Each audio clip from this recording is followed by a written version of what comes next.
Hi friends, welcome to కొత్తగా చందమామ కథలు.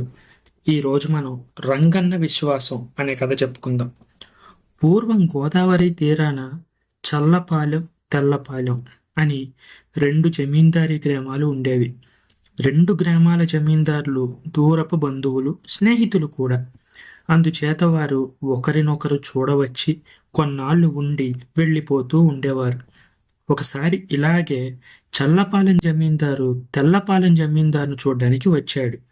ఆ సాయంకాలం స్నేహితులిద్దరూ ఆరు బయట కుర్చీలు వేసుకుని కూర్చొని మాట్లాడుకుంటుండగా తెల్లపాలెం జమీందారు గారి పశువుల మందను తోలుకొని పాలెకాపు రంగన్న వచ్చాడు.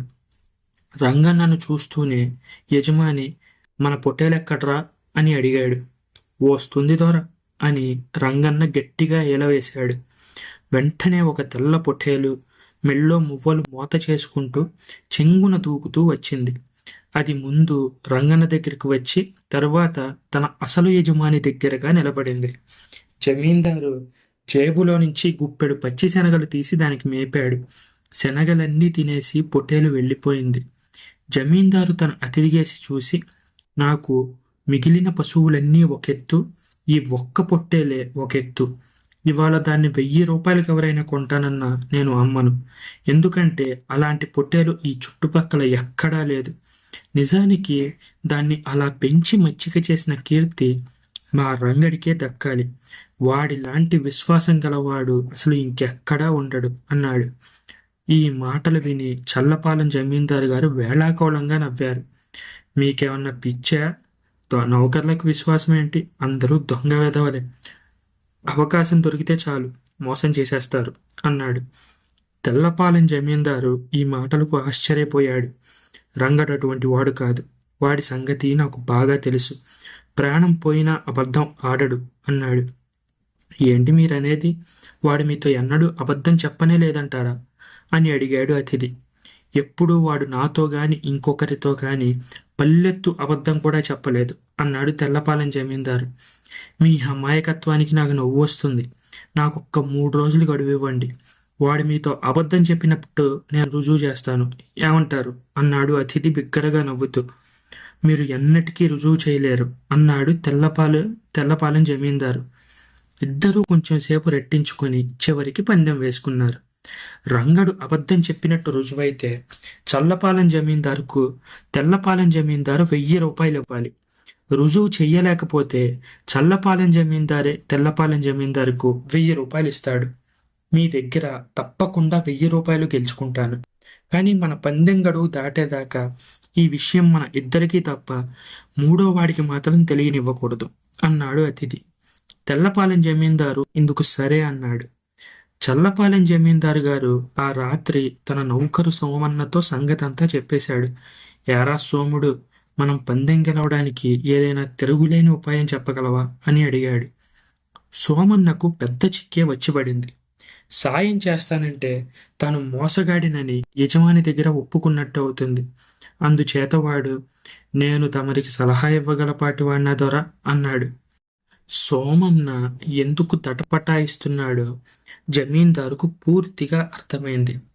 వాడి అనుమానం పోగొట్టడానికి గాను ఆయన, ఒరేయ్, నేను ఈ పందెం గెలిచేట్టు చేశావంటే నీకు 100 రూపాయలు ఈనామిస్తాను అన్నాడు. అలాగే చేయండి దొర. రంగన్నమైన ఆకాశం నుంచి ఊడిపడ్డా? డబ్బాస చూపిస్తే వాడేం చెయ్యమంటే అదే చేస్తాడు అన్నాడు సోమన్న ధైర్యంగా. అయితే చూడు, నీ చేతికి 200 ఇస్తాను, ఆ పొట్టేల్ని తినేయి అంటూ చల్లపాలెం జమీందారు గారు తన నౌకరు సోమన్న చేతికి 200 ఇచ్చాడు. సోమన్న 1-2 రోజుల్లో రంగడి విషయాలన్నీ తెలుసుకున్నాడు. దాంతో రంగణ్ణి ఎలా బుట్టలో వెయ్యాలో వాడికి పూర్తిగా అర్థమైపోయింది. కొంతకాలంగా రంగన్న లక్ష్మి అనే పిల్లను పెళ్లాడడానికి మాటలు జరుపుతున్నాడు. ఇద్దరూ పెళ్లికి ఒప్పుకున్నారు. కానీ రంగన్న నిరుపేద. ఇల్లు వాకిలి కూడా లేదు. జమీందారు గారి కొడ్లపాకలోనే వాడు పడుకుంటాడు. లక్ష్మి తండ్రికి 2 కుంటల పొలం ఉంది. నువ్వు నా కూతుర్ని చేసుకోదలిస్తే నాకేమీ అభ్యంతరం లేదు. కానీ ముందుగా ఒక చిన్న ఇల్లు, పెరడు ఏర్పాటు చేసుకొని ఆ తర్వాత పెళ్లి మాట అడుగు అన్నాడు లక్ష్మి తండ్రి. ఇల్లు పొలం సంపాదించడం మట్టుకు రంగన్న వల్ల కాలేదు. వాడు అప్పుడప్పుడు లక్ష్మితో ఒంటరిగా మాట్లాడి మరి మన పెళ్లి మాటేమిటి అని అనేవాడు.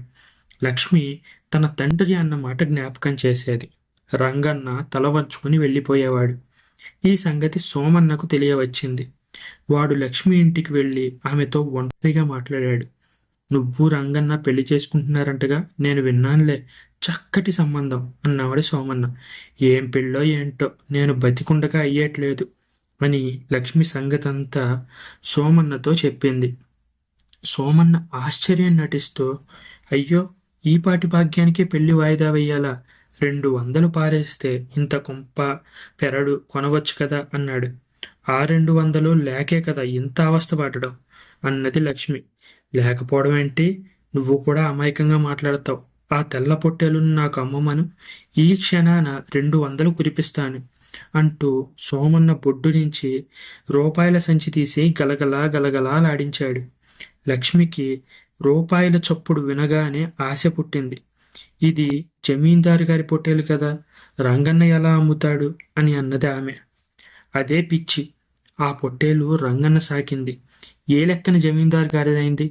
దాన్ని నీకు బహుమానంగా ఇవ్వమను. పొట్టేలు నీదయ్యాక నాకు అమ్ము. ముందే డబ్బు తీసుకో అన్నాడు సోమన్న. సోమన్న మోసం లక్ష్మి మీద పూర్తిగా పారింది. ఆ రోజు సాయంకాలం రంగన్న తనతో మాట్లాడడానికి వచ్చి మన పెళ్లి మాట ఏమిటి అని అడిగినప్పుడు లక్ష్మి అది నీ చేతిలోనే ఉంది అన్నది. రంగన్న ఆశ్చర్యంతో, నా చేతిలోనే ఉంటే ఏనాడో ఒక ఇల్లు దొడ్డి సంపాదించకపోతానా అన్నాడు. నీ పొట్టేలుకు మంచి బేరం వచ్చింది. దాన్ని అమ్ము, 200 ఇస్తారు. దాంతో మనకు ఇల్లు దొడ్డి వస్తుంది. మన పెళ్లి ఆగాల్సిన అవసరం లేదు అన్నది లక్ష్మి. అమ్మడానికి ఆ పొట్టేలేమైనా నా సొమ్మ? ఆ ఆలోచన మర్చిపో. మన పెళ్లి కాకపోయినా పోయింది గాని నేను మాత్రం ఆ పొట్టేలును అమ్మను అన్నాడు రంగన్న. లక్ష్మి మొహం ముడుచుకొని, పోని సరే, ఓ పంచే, నువ్వు దాన్ని అమ్మవద్దు. నోరు తెరిచి అడుగుతున్నాను కదా, దాన్ని నాకు బహుమానంగా ఇచ్చే అన్నది. రంగన్న మొహంలో ఎంతో బాధ కనిపించింది.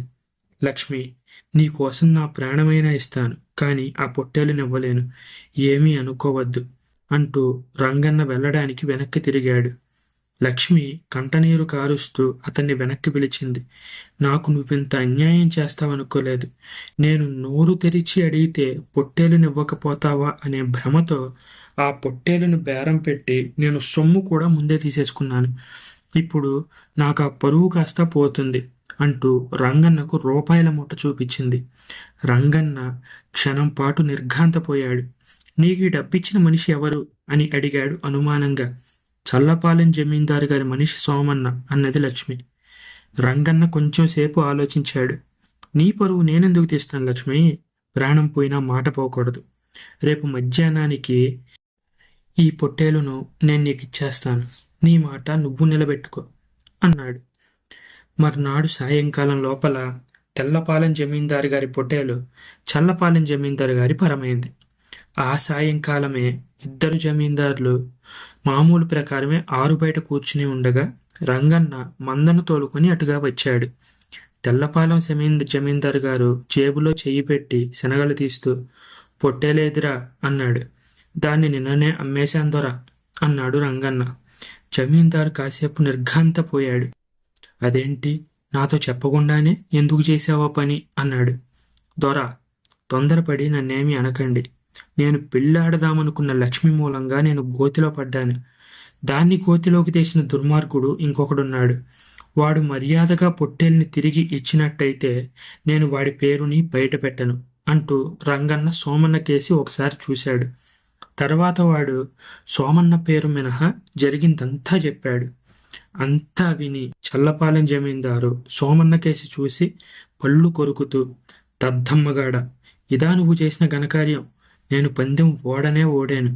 రంగన్న చేత మనం అబద్ధం ఆడించలేకపోయాం. నిజంగానే వాడు నమ్మకస్తుడు. వాడి పొట్టెల్ని వాడికి తిరిగిచ్చే రంగన్న. లక్ష్మికిచ్చిన 200 ఉంచుకొని ఇల్లు దొడ్డి సంపాదించుకో.